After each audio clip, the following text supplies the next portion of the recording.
जय श्री महाकाल। कैसे हैं आप सब लोग? आशा करते हैं सब कुशल मंगल होंगे।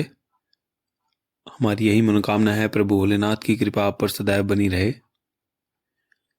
तो आज के इस वीडियो में हम चर्चा करेंगे सूर्य के 7वें भाव में शुभ और अशुभ प्रभाव, यानी कि सूर्य 7वें भाव में क्या शुभ और अशुभ फल देता है जातक की कुंडली में। और बाद में अंत में हम ये चर्चा करेंगे कि क्या उपाय किए जाएं जो अशुभ सूर्य भी शुभ सूर्य के भांति प्रभाव देने लगे। सबसे पहले तो आपको बता दें कि 7वां भाव जो है वो पति पत्नी के संबंध का भाव है, विवाह का भाव है, स्त्री सुख का भाव है, भागीदारी और विदेश गमन का भाव है, काम, विकार, व्यापार आदि का भाव है। तो आइए चर्चा करते हैं 7वें भाव में सूर्य क्या शुभ प्रभाव देता है। 7वें भाव में सूर्य मिथुन, तुला, धनु लगन में जो है मित्र क्षेत्री होता है, और या फिर उच्च हो तो सूर्य का जो जातक होता है, ये ऐसा जातक होता है बड़ा स्वाभिमानी होगा, बहुत दिलेर होगा, बहुत बड़े दिल का आदमी होगा, बड़े उदार हृदय का आदमी होगा, बहुत परोपकार करेगा, दान दक्षिणा में इसका बहुत ज़्यादा ध्यान होता है।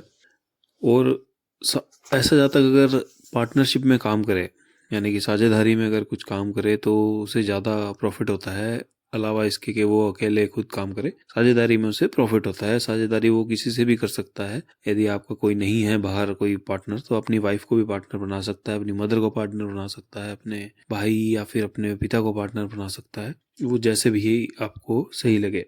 और ऐसे में यदि गुरु, भौमादि ग्रह जो भी हैं वो शुभ हो, तो आर्थिक क्षेत्र में स्त्री, या जो अगर लड़का है तो स्त्री, अगर लड़की है तो पति, यानी कि पत्नी उसकी और पति जो अपोजिट जो जेंडर होगा उसका विशेष सहयोग होता है। कहने का मतलब है कि जितने भी आपके जो हस्बैंड या वाइफ हैं, जो भी आपके जो पार्टनर हैं, वो आपके जो है व्यवसाय में बहुत सहायक सिद्ध होते हैं ऐसे में 7वें घर में। और 7वें घर का जो वो होता है सूर्य, शादी के बाद, मतलब कि विवाह के पश्चात ही उनके भाग्योदय होता है। और ऐसे जातक के जितने विदेशी कार्य होंगे, विदेश से रिलेटेड कार्य होंगे, फॉरेन से रिलेटेड, उसमें अच्छा लाभ कमाते हैं लोग। विदेश से रिलेटेड कार्य जैसे कि कुछ भी हो सकता है, अपना कोई पासपोर्ट सर्विस हो गई, या फिर जो वीज़ाज लगवाते हैं, वीज़ा ऑफिसर्स होते हैं, वीज़ाज होते हैं, एजेंसीज होती हैं, उस टाइप से, इस टाइप से इससे रिलेटेड कोई भी अगर कार्य होगा विदेश से रिलेटेड, तो उसमें इन्हें अच्छा लाभ होता है। और इसके अलावा वृष, सिंह, कुंभ लगन और आगे जैसे जातकों में मिले जुले इसमें प्रभाव होते हैं, मतलब उसमें शुभ और अशुभ प्रभाव दोनों ही होते हैं इसमें। तो ये थे 7वें घर के शुभ प्रभाव। देखिए 7वें घर में शुभ प्रभाव कम ही हैं हमारे पास, क्योंकि 7वें घर में आम तौर पर जो सूर्य होता है वो नीच का होता है। मतलब कि सप्तम भाव का सूर्य आमतौर पर काफ़ी सारी कुंडलियों में मैक्सिमम जो नीच का होता है। ऐसा जातक का जो जीवन होता है बहुत ही अस्त व्यस्त होता है। अगर अशुभ सूर्य की बात करें, शुभ अशुभ सूर्य 7वें भाव में, तो फलस्वरूप जो है अशुभ सूर्य के फलस्वरूप जो है उसका जो जीवन अस्त व्यस्त होगा।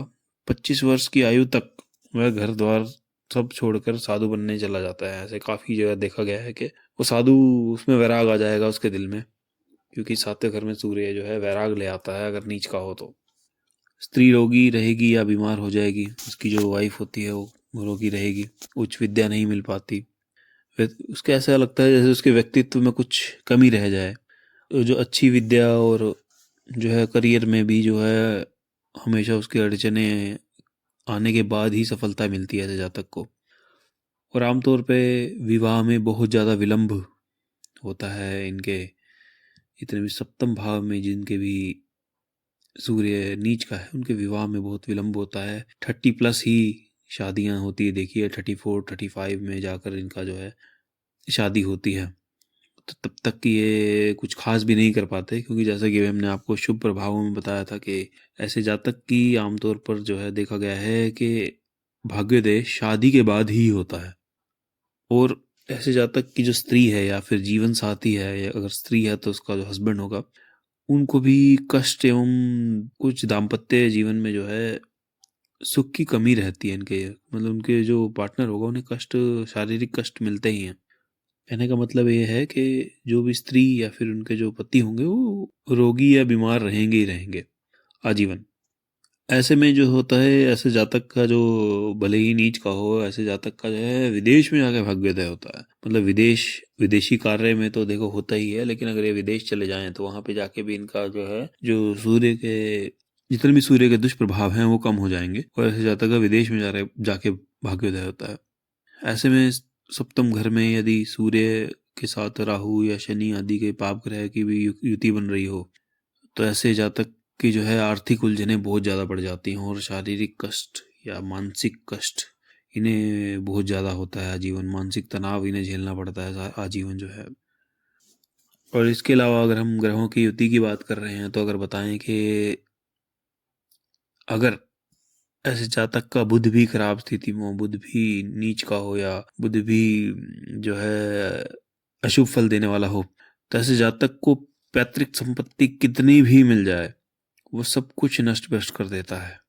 इतना ही उसे धन संपदा मिल जाए वो सब कुछ नष्ट कर देगा, पीछे से कितना भी इन्हें मिल जाए वो सब कुछ नष्ट कर देगा। और इसके अलावा अगर 7वें घर में सूर्य नीच का और 9वें घर खाने में बुध हो, तो ऐसे में बृहस्पति की शत्रुता हो जाती है, और इसके कारण संतान की भी मृत्यु के चांसेस होते हैं। तो ऑल इन ऑल अगर बात करें तो 7वें घर में सूर्य जो है आमतौर पर नीच ही का ही होता है, मैक्सिमम जो देखा गया है। तो जैसा कि बात करें मैक्सिमम जो हमने देखा गया है, मूल रूप से जो हमने काफ़ी जगह देखा है, काफ़ी कुंडलियों में अगर हमने रिसर्च करी है, तो सूर्य सप्तम भाव में नीच का ही होता है। भावास्त्र रूप जो है इसका नीच ही होता है इसका। तो ये थे शुभ और अशुभ प्रभाव सूर्य के जातक की कुंडली में। तो आइए अब हम बात करते हैं क्या उपाय किए जाएं कि अशुभ सूर्य भी शुभ होकर अच्छे फल देने लगे। तो उपाय रूप में हम इसके उपाय अगर लाल किताब के उपाय अगर बताएं, तो सप्तम भाव में अशुभ सूर्य देने वाले जातक जो भी इससे ग्रस्त हैं, उन्हें ब्राह्मण, किसी भी ब्राह्मण की मंदिर में जो ब्राह्मण होता है, या फिर किसी भी काली गाय की सेवा करनी चाहिए। इससे एकदम तुरंत लाभ मिलते हैं। काली गाय में सभी देवी देवताओं का वास होता है, माँ काली की कृपा होती है उनमें। और ब्राह्मण जो है देवी देवताओं और श्री हरि विष्णु के जो हैं बड़े प्रिय माने गए हैं। तो उनकी सेवा करने से इन्हें तुरंत लाभ मिलता है। और इसके अलावा अगर टोने टोटके की बात करें, तो जमीन के अंदर, अगर घर की जमीन के अंदर एक चौकोर तांबे का जो पत्थर गाड़ दें, पत्थर जो होता है तांबे का पत्थर आपको सोनार से मिल जाएगा। यदि अपने घर की जमीन जो भी कच्चा जमीन है या फिर घर के अंदर कहीं भी ये तांबे के चौकोर यानी कि स्क्वायर अगर उसे गाड़ दें, तो उससे भी जो है इसके सूर्य के दुष्प्रभाव कम हो जाते हैं। और इसके अलावा रात में जो चूल्हा होता है, देखिए आजकल तो गैस आ गई हैं, नए तरह के चूल्हे आ गए, लेकिन पहले जो लकड़ियों से चूल्हे जलते थे, तो उसे कहा गया है कि रात में जो चूल्हा होता है उसकी आग जो है दूध से बुझाएं। अगर आप दूध से भी नहीं बुझा सकते तो आप एक काम कर सकते हैं, जब चूल्हा बंद करेंगे तो उसमें 2 बूंदे दूध की डाल दीजिए। तो उससे भी ये भी एक अच्छा उपाय है, बहुत अच्छा उपाय है लाल किताब का। और एक छोटा सा उपाय ये भी है कि आप जो है कुछ भी कार्य करने जा रहे हैं, कुछ भी आप शुभ कार्य करने जा रहे हैं, आप अपना व्यापार से रिलेटेड या फिर जॉब से रिलेटेड का इंटरव्यू देने भी जा रहे हैं, आप कुछ भी कर अपने लाइफ में कुछ भी बड़ा करने जा रहे हैं, तो आप पानी पीकर कार्य करें। ये भी एक उपाय है। आप कुछ भी जाएं, जैसे पहले परीक्षा के लिए जाते थे तो दही चीनी का सेवन करके जाते थे, तो ये भी एक तरह से उपाय है। उसी तरह ही आप कहीं भी जाएं तो पानी पी कर जाएं वो कार्य करने, तो इससे बहुत आपको अवश्य ही लाभ मिलेगा। तो ये थी हमारी जो है एक संक्षिप्त में जानकारी सूर्य की सप्तम भाव में शुभ अशुभ प्रभाव, और जो हमने आपको प्रमाणित जो आपको हमने वो बताए हैं उपाय, ये जरूर कीजिएगा। अगर आपके जीवन में कुछ इस तरह के लक्षण दिख रहे हैं सूर्य के, यानी कि अशुभ सूर्य के लक्षण दिख रहे हैं, तो आप ये उपाय जरूर कीजिएगा। ये हमारे ट्राइड एंड टेस्टेड उपाय हैं, काफ़ी लोगों से करवाए हैं हमने, ये जरूर असर करते हैं। तो इसी के साथ अब हम आपसे आज्ञा लेंगे। आपसे ही विनती है कि जो भी हम ये जो अपनी ज्ञान लेकर आ रहे हैं, ज्योतिष से रिलेटेड ज्ञान लेकर आ रहे हैं, उनसे अगर आपको अच्छा लगे ये वीडियोस तो उसे लाइक जरूर कीजिएगा, उससे हमारा मनोबल बढ़ता है। और हमारे चैनल को जरूर सब्सक्राइब कीजिएगा, और जो ऊपर घंटी का जो बटन है, जो बेल का आइकन है, उसे क्लिक करना मत भूलिएगा। हमारी यही मनोकामना है। प्रभु भोलेनाथ की कृपा आप पर सदैव बनी रहे। आज्ञा दीजिए। जय श्री महाकाल। धन्यवाद।